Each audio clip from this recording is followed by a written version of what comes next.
Good evening all of you. स्वागत है आप सभी मित्रों का आज की इस मुलाकात में। हम जिस मुद्दे पर बातचीत कर रहे हैं इस एमसीक्यू सीरीज में, मॉड्यूल ए हमने कवर कर लिया है। मॉड्यूल बी पर हमारी पूरी बातचीत अब शुरू हो चुकी है। मॉड्यूल बी पर भी कुछ टॉपिक हम लोगों ने देख लिए हैं।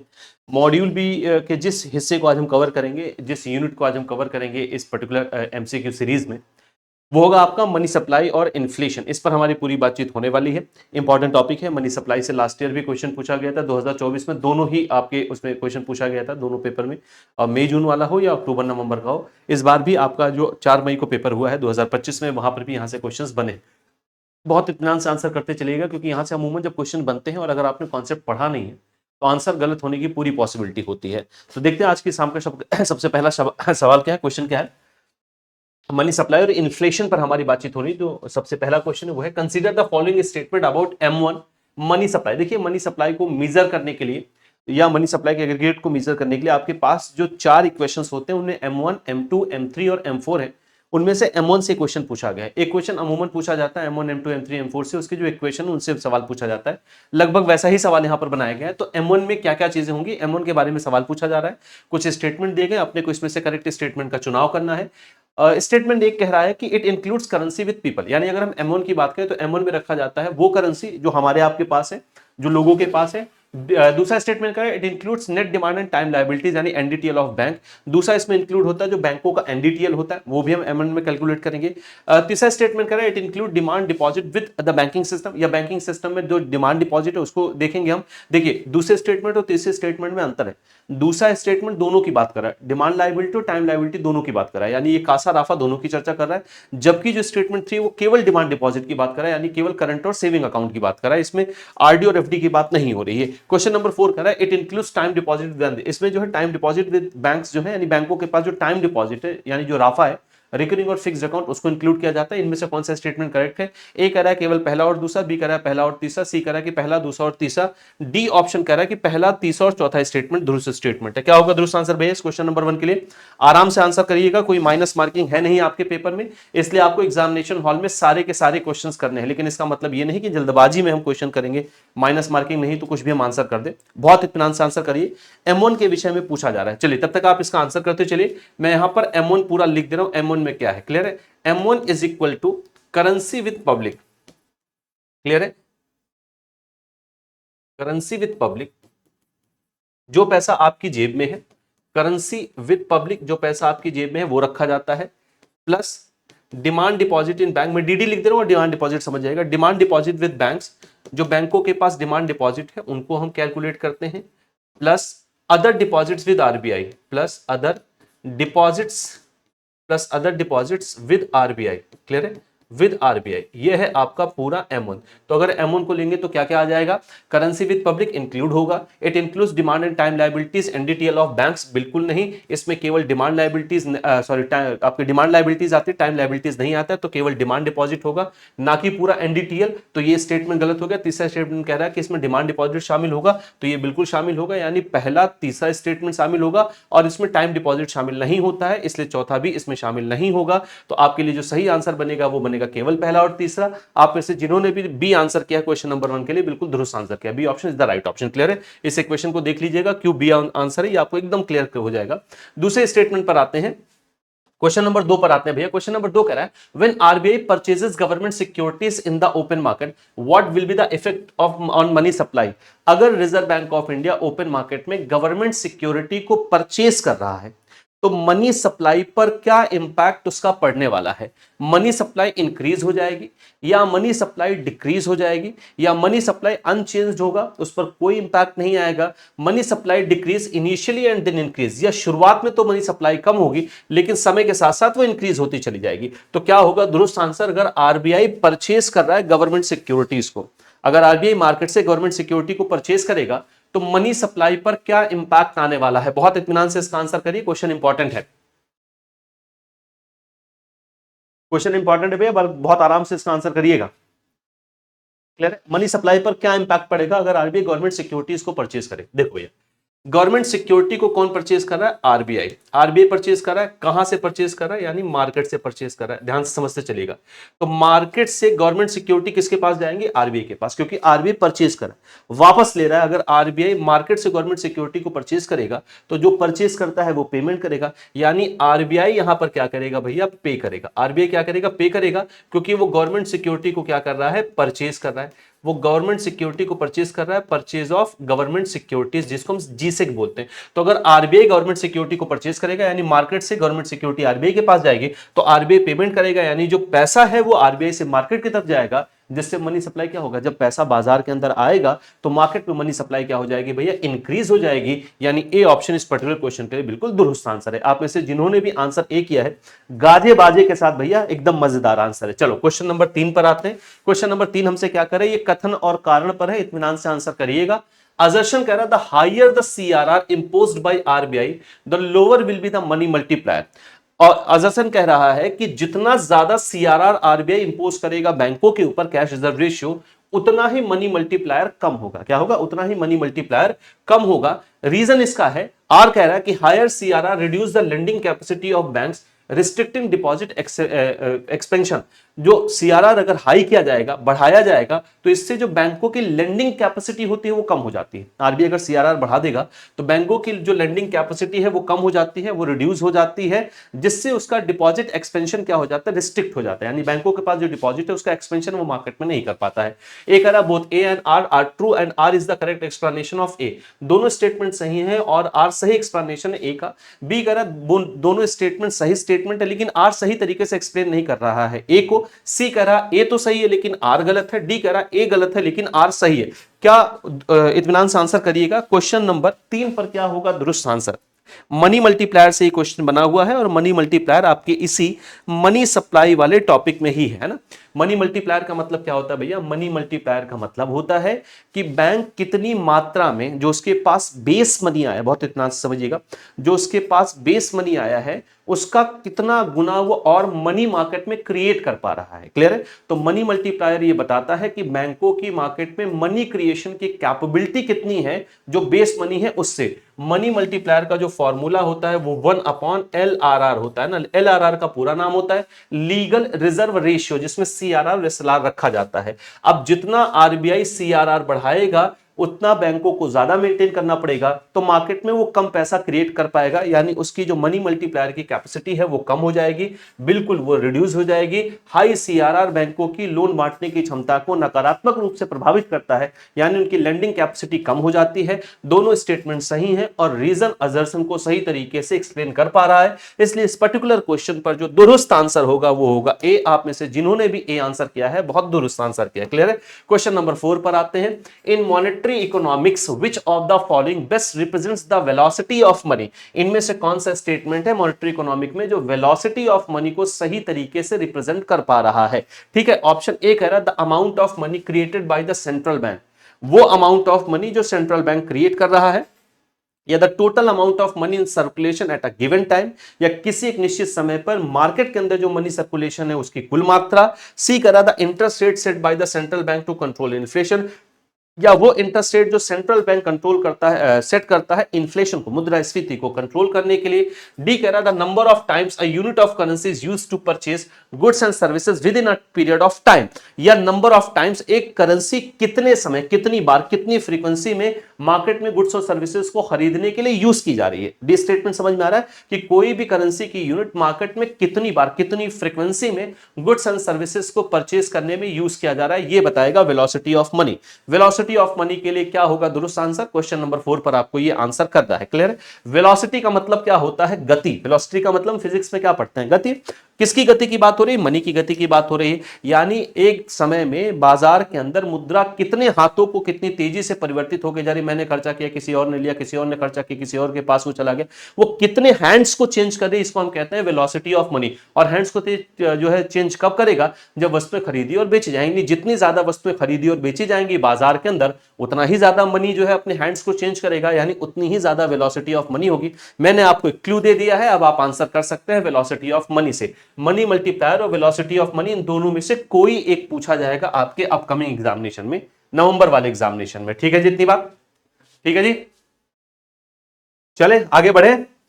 क्वेश्चन नंबर 4 पर हम लोगों ने सफिशिएंट टाइम ले लिया है। आप में से जिन मित्रों ने भी डी ऑप्शन दिया है बिल्कुल दुरुस्त आंसर किया है भैया। D option is the right option for the question number 4। Question number 5 पर आते हैं। Question number 5 says what impact does a higher reserve requirement have on the money multiplier and the broader money supply. Important question है, थोड़ा कठिन question है, इत्मीनान से answer करिएगा क्योंकि इसमें दोनों बातें एक साथ पूछी जा रही हैं। मनी मल्टीप्लायर पर भी क्वेश्चन बना है इसी एक क्वेश्चन में और मनी सप्लाई पर भी बना है। सवाल ये क्या कह रहा है, क्या क्या इंपैक्ट पड़ेगा इन दोनों पर, किस पर, मनी मल्टीप्लायर पर और मनी सप्लाई पर क्या इंपैक्ट पड़ेगा अगर रिजर्व रिक्वायरमेंट को आरबीआई बढ़ा दे। रिजर्व रिक्वायरमेंट आरबीआई के कौन से रेट होते हैं भैया। एक होता है पॉलिसी रेट जिसमें repo rate, reverse repo rate, SDFR, bank rate, MSF, ये सारे आते हैं। दूसरा होता है रिजर्व रेट। रिजर्व रेट में दो रेट होते हैं, सीआरआर कैश रिजर्व रेशियो और SLR statutory liquidity ratio. CRR August 2025 के हिसाब से 4% है, एसएलआर अगस्त 2025 के हिसाब से कितना है, 18% है। सितंबर मंथ आपका लग चुका है, सितंबर में आपका कोई मॉनेटरी पॉलिसी नहीं रिलीज होती है। अगली मॉनेटरी पॉलिसी अक्टूबर में रिलीज होगी जिसमें हम देखेंगे रेट परिवर्तित हुए कि नहीं हुए। अभी जो मैं आपको रेट बता रहा हूं ये करंट मॉनेटरी पॉलिसी का रेट है, सीआरआर 4, एसएलआर 18%। तो अगर इनको बढ़ा दिया जाए, आरबीआई इसको अगर बढ़ा दे तो उस केस में मनी सप्लाई पर क्या इंपैक्ट पड़ेगा और मनी मल्टीप्लायर पर। मनी मल्टीप्लायर पर अभी हमने पीछे पढ़ा है कि अगर जो है रिजर्व रेट बढ़ेगा तो क्या इंपैक्ट पड़ेगा। ऑप्शंस देखते हैं क्या है यहां पर। ऑप्शन ए कह रहा है increase the money multiplier and money supply. इससे क्या होगा, मनी मल्टीप्लायर भी बढ़ेगा, मनी सप्लाई भी बढ़ेगी। बी कह रहा है reduce the money multiplier and reduce the money supply. इससे दोनों कम हो जाएंगे, मनी मल्टीप्लायर भी कम हो जाएगा, मनी सप्लाई भी कम हो जाएगी। Has no impact on the money multiplier but increase the money supply. Money multiplier पर तो कोई इंपैक्ट नहीं पड़ेगा, ऑप्शन सी ऐसा कह रहा है, लेकिन मनी सप्लाई इंक्रीज हो जाएगी। डी कह रहा है reduce the money multiplier but increase the money supply. Money multiplier तो कम हो जाएगा लेकिन मनी सप्लाई बढ़ जाएगा। अगर आपने पीछे वाले क्वेश्चंस को ठीक से सुना है, समझा है, तो इसका आंसर आप बहुत इत्मीनान से कर पाएंगे, कोई दिक्कत आपको होने वाली नहीं है। क्या आंसर, क्या जो है इंपैक्ट पड़ेगा, क्या इफेक्ट होगा अगर आरबीआई लीगल रिजर्व रेशियो या रिजर्व रेशियोज को यानी सीआरआर एसएलआर को बढ़ा रहा है तो उसका मनी मल्टीप्लायर पर और मनी सप्लाई पर क्या इंपैक्ट आएगा।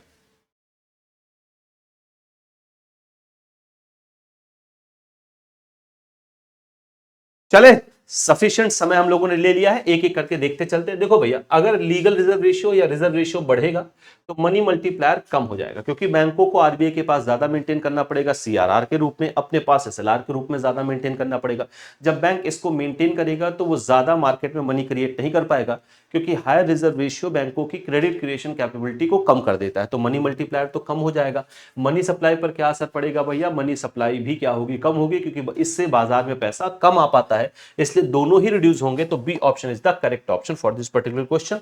आप में से जिन्होंने भी बी आंसर किया, जिन मित्रों ने, बहुत सुंदर आंसर किया भैया, कोई दिक्कत वाली बात नहीं, कॉन्सेप्ट आपको बहुत अच्छा है। आगे बढ़ने के पहले कुछ इंपॉर्टेंट जानकारी ले लेते हैं। जानकारी यह है कि आपका रजिस्ट्रेशन समाप्त हो चुका है, उम्मीद है आपने अपनी प्रिपरेशन शुरू कर दी होगी। गाइडेंस में रह के आप तैयारी करिए ताकि आपको बेवजह की चीजें ना पढ़नी पड़े और अपना बेवजह का समय ना देना पड़े।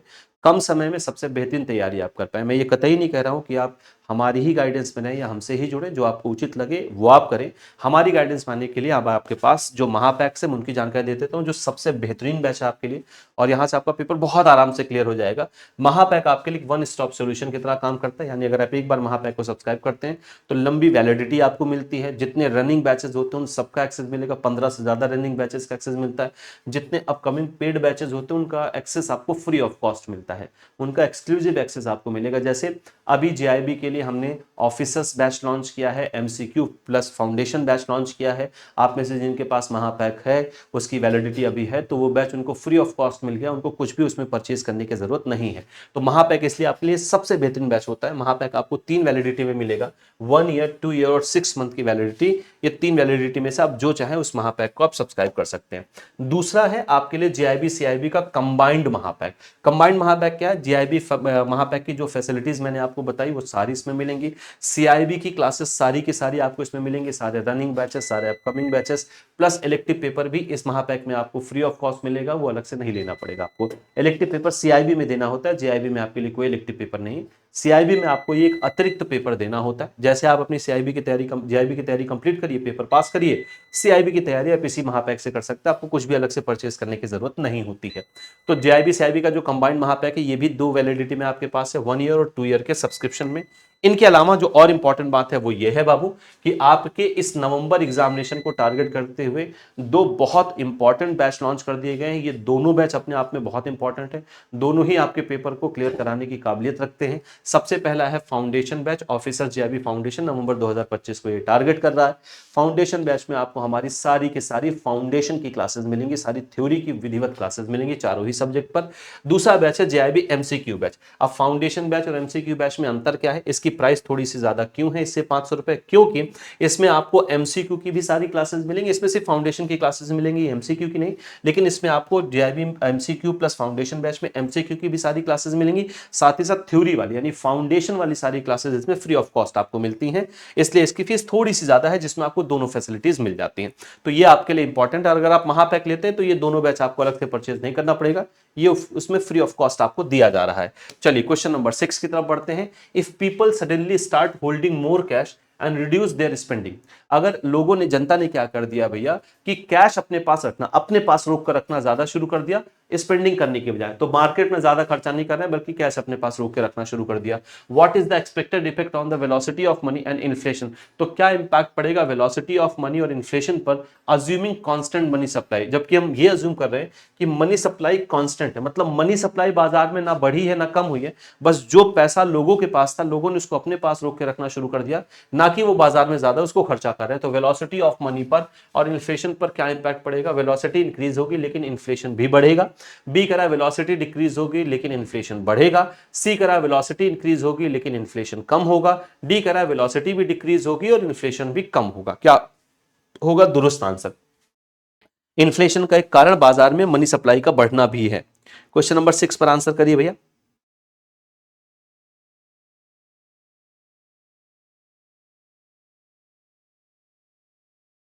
क्वेश्चन नंबर 6 पर क्या होगा दुरुस्त आंसर।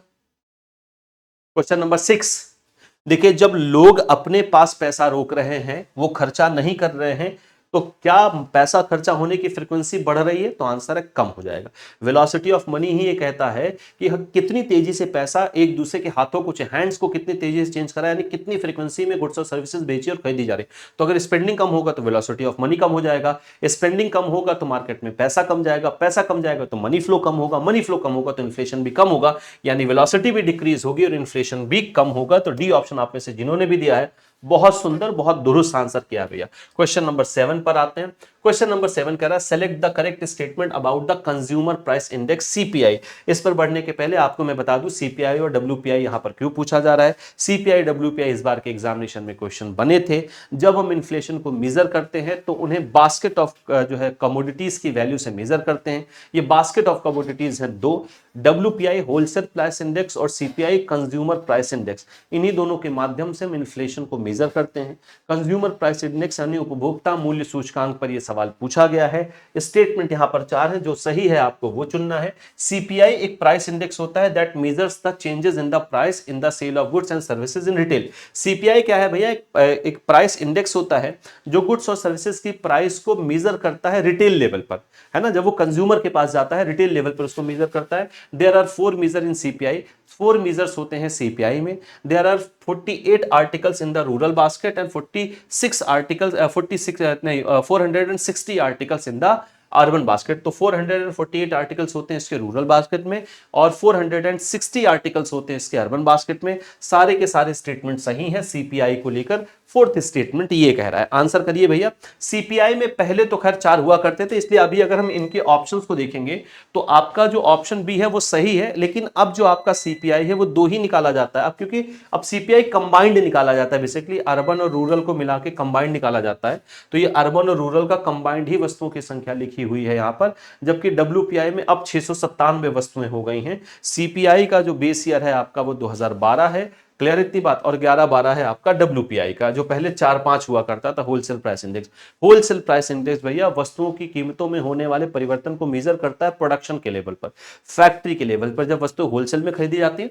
जबकि सीपीआई इसको रिटेल लेवल पर मेजर करता है। तो पहला स्टेटमेंट सही है, दूसरा स्टेटमेंट सही है और तीसरा स्टेटमेंट भी सही है। तो D option is the correct option. लेकिन अब आपको ध्यान रखना है कि अब सीपीआई कंबाइंड निकाला जाता है, अब 4 अलग अलग इसके इंडेक्सेस नहीं होते हैं। क्वेश्चन नंबर 8 पर आते हैं भैया। विच of the following can not be included among the remedies of inflation इनमें से कौन है जो इन्फ्लेशन की रेमेडी के रूप में इस्तेमाल नहीं किया जा सकता, इन्फ्लेशन को संभालने के लिए इस्तेमाल नहीं किया जाता है? बेटर कैपेसिटी यूटिलाइजेशन, या by making low bank rate को कम करके, या by reducing budget deficit, budget घाटे को पूरा करके, या by making high bank rate को हाई करके। क्या होगा दुरुस्त आंसर? क्लियर है? आंसर आपको करना है कि इन्फ्लेशन के रेमेडीज में इनमें से किसको शामिल नहीं किया जा सकता है। क्वेश्चन नंबर 9 पर आपको आंसर करना है। क्वेश्चन नंबर 8 है, अभी क्वेश्चन नंबर 8 पर आपको आंसर करना है ना? अगर हमें इन्फ्लेशन को कंट्रोल करना है तो हमें क्या करना होगा? मार्केट में मनी सप्लाई को कम करना होगा। अगर हम इन्फ्लेशन को कम करना चाहते हैं तो आपके लिए वो सारे रास्ते जो मार्केट में मनी सप्लाई को कम करते हैं वो इन्फ्लेशन को कम करने में काम आएंगे। अगर बेटर कैपेसिटी यूटिलाइजेशन होगा तो मनी सप्लाई दुरुस्त होगी, मार्केट में बढ़ेगी। अगर आप बैंक रेट को हाई कर देंगे तो यहां पर बैंक रेट को हाई करने से क्या हो जाएगा भैया, ध्यान समझिएगा। अगर by making high bank rate, अगर बैंक रेट हाई हो जाएगा तो बैंकों को लॉन्ग टर्म का जो लोन है वो सस्ता मिलेगा, महंगा मिलेगा। अगर बैंकों को लोन महंगा मिलेगा तो बैंक मार्केट में महंगा लोन बांटेंगे। क्लियर है? आपको ये बताना है कौन सा इस्तेमाल नहीं किया जाएगा, कैन नॉट। ठीक है, तो इनमें से कौन सा है जो इन्फ्लेशन के रेमेडी के रूप में इस्तेमाल नहीं किया जा सकता है? तो अगर आप बैंक रेट को हाई कर दोगे तो लोन महंगा हो जाएगा लॉन्ग टर्म का, और बैंकों के लिए महंगा लोन होगा तो बैंक आगे लोन महंगा बांटेंगे, तो मार्केट में इन्फ्लेशन कम होगा क्योंकि इससे मनी सप्लाई कम होगी। तो ये तो रेमेडी हो गया। बजट डेफिसिट को अगर रिड्यूस करेंगे भैया तो क्या ये रेमेडी हो पाएगा कि नहीं हो पाएगा, आपको ये बताना। बजट डेफिसिट क्या होता है? जब घाटे का बजट आता है तो उस घाटे के बजट को पूरा करने के लिए जो रास्ते अपनाए जाते हैं उसको डेफिसिट फाइनेंसिंग कहा जाता है। ठीक है, उस प्रक्रिया में इन्फ्लेशन के लिए वो रेमेडी है या नहीं। अगला है by making low bank rate, अगर आप बैंक रेट को कम कर दोगे तो अगर आप बैंक रेट को कम कर दोगे तो बैंकों को लॉन्ग टर्म का लोन क्या है बाबू, महंगा मिलने लगेगा। और अगर सस्ता मिलेगा क्योंकि बैंक रेट कम हो रहा है, और अगर बैंकों को सस्ता मिलेगा तो बैंक ज्यादा लोन मार्केट में बांटेंगे, ज्यादा लोन बांटेंगे तो मनी सप्लाई बढ़ेगी, मनी सप्लाई बढ़ेगी तो इन्फ्लेशन कंट्रोल नहीं होगा बल्कि बढ़ेगा। इसलिए आपका जो सही आंसर होगा वो बी आंसर होगा, B option is the right option. Question number 9 पर आते हैं। What is the function of the GDP deflator? GDP deflator है ना, क्या फंक्शन होता है? It measures of inflation which evaluates the entire range of goods and service produced in the economy. ये inflation को मेजर करता है, जो बेसिकली इवैल्यूएट करता है कि जो भी इकोनॉमी में गुड्स एंड सर्विसेज प्रोड्यूस करेंगे उन सबको देखता है। या it shows real GDP growth on the basis of current production, या ये रियल जीडीपी ग्रोथ को बताता है करंट प्रोडक्शन के बेसिस पर। या the GDP deflator is in real terms while the CPI is in nominal terms. GDP deflator real terms में होता है जबकि सीपीआई नॉमिनल टर्म्स में होता है। नॉमिनल का मतलब होता है भैया जब आप प्रेजेंट ईयर के प्रोडक्शन को प्रेजेंट ईयर की प्राइस पर कैलकुलेट कर रहे हैं तो नॉमिनल कहलाता है। डी कह रहा none of the above. Question number 9 पर क्या होगा दुरुस्त आंसर? थोड़ा टफ क्वेश्चन है, इत्मीनान से आंसर करिएगा। जीडीपी डिफ्लेटर के बारे में सवाल किया जा रहा है, क्या होगा दुरुस्त आंसर भैया?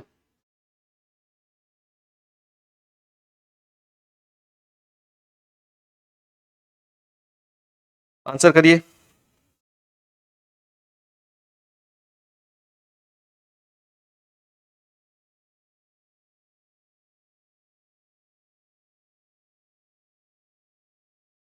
जीडीपी डिफ्लेटर का फॉर्मूला लिख देता हूं आपको, संभवतः शायद कुछ क्लू मिल जाए।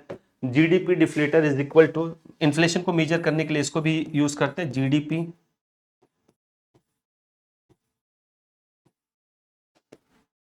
Nominal GDP. Nominal GDP, nominal GDP का मतलब जब हम प्रेजेंट ईयर का प्रोडक्शन प्रेजेंट ईयर की प्राइस पर करते हैं, divided by real GDP. Real GDP का मतलब जब प्रेजेंट ईयर के प्रोडक्शन को हम बेस ईयर की प्राइस से देखते हैं, मल्टीप्लाइड बाय 100, क्या कहलाएगा आपका?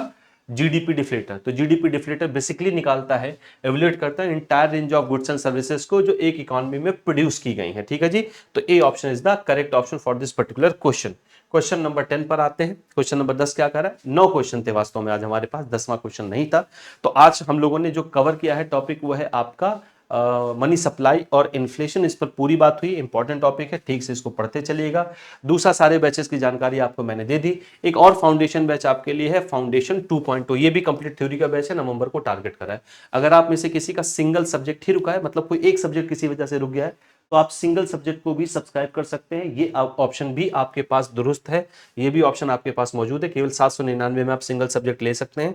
अगर आपके पास महापैक अभी अवेलेबल है, महापैक की वैलिडिटी है, आपने पहले लिया था तो आपको ये सिंगल सब्जेक्ट परचेज करने की आवश्यकता नहीं है। कुछ भी और आप मुझसे पूछना चाहते हैं तो इस क्यूआर कोड को स्कैन करके आप एक डेडिकेटेड टेलीग्राम ग्रुप से जुड़ सकते हैं।